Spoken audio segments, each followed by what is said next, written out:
In October 1940, the Nazis created a ghetto within Warsaw, Poland. Jews living within the Warsaw Ghetto experienced miserable and deadly conditions.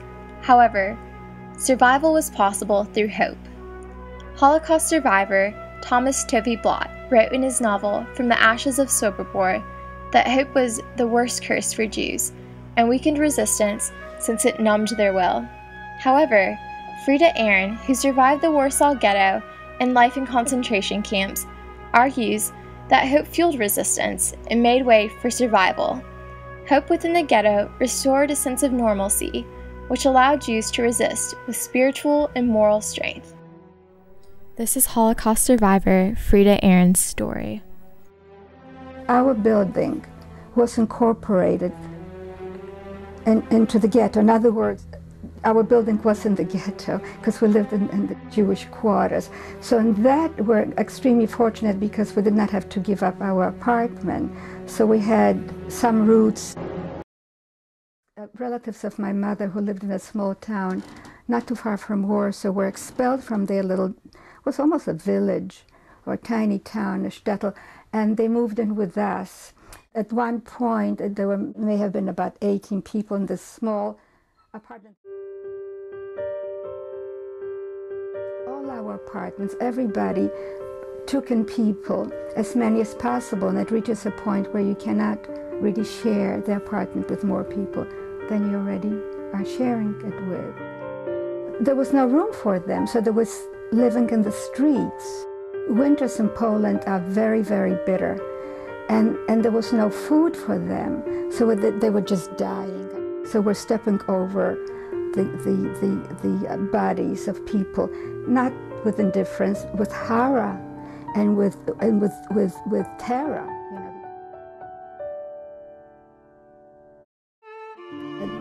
Culture thrived, believe it or not, in the Warsaw Ghetto. It was all underground. There were concerts, there were readings of poetry, there was a great deal of writing, a great deal of art was produced, certainly in the beginning, but even later. They tried to capture a moment of normal life. Both my sister and I performed in a theater for children. And it was all underground. What do I mean by underground? I don't mean a bunker. I mean that we did it so that nobody would know. We pretended that we're children. And all of us were, essentially adults because the responsibilities that we had to carry were enormous.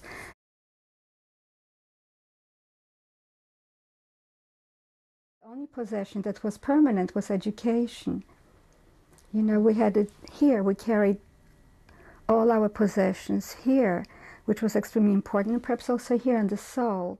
For us, it was extremely significant. My father made sure that my sister and I receive a good education. So he was not the only one, but there were groups of children. They were called komplety, which means a group of children. There were 5 of us in the group, and we had 5 teachers, and we studied in each other's homes every day. The fact that we composed these, that we wrote, we didn't write, that we produced poems, was another vehicle of resistance. We even joked, we even laughed under these terrible circumstances. We studied because he said that this will keep our mind off the unfolding tragedy, the horrors, the daily horrors. And indeed, he was right. He said, if we survive, it will be very useful. If we don't survive, it doesn't make any difference. Always the hope of surviving. One never believes that one is going to die. I shouldn't say that for everyone.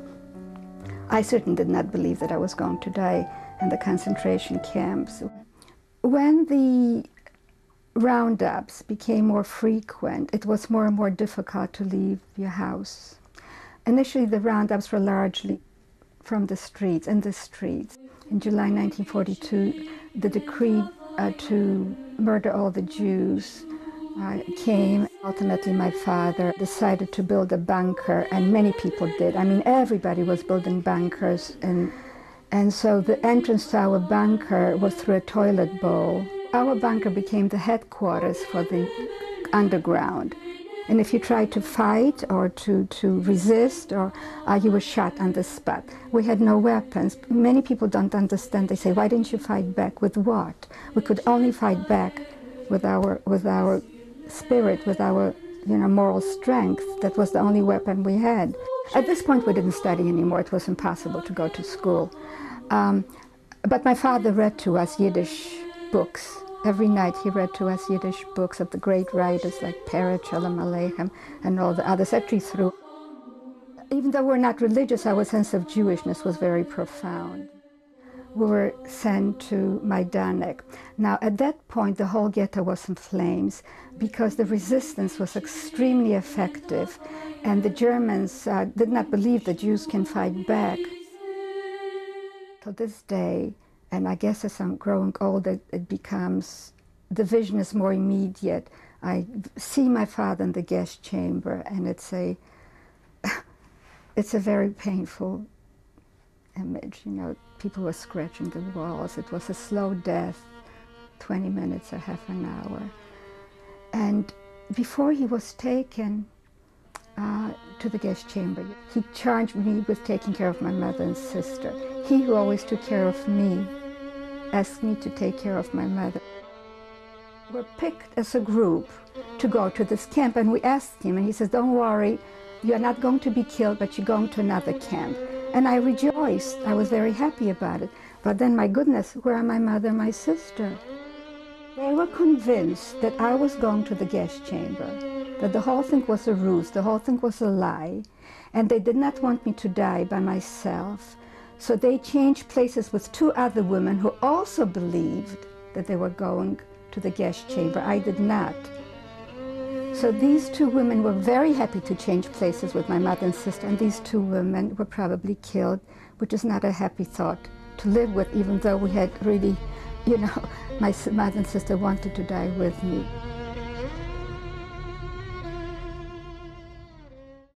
But ultimately, you integrate it into your consciousness. You live with it because you have no choice, and you make the best of it.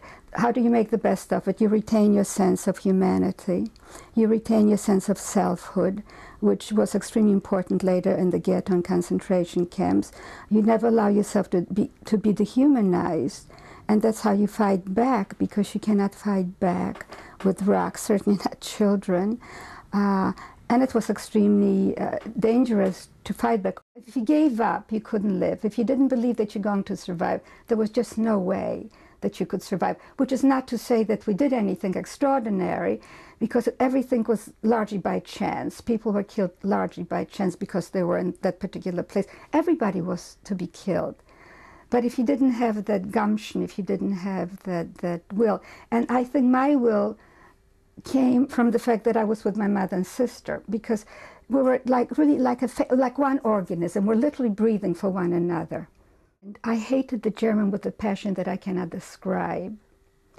And at one point, I said, I have to stop it. I cannot go on like this, because I'm becoming like them. And I did. And it's an intellectual decision.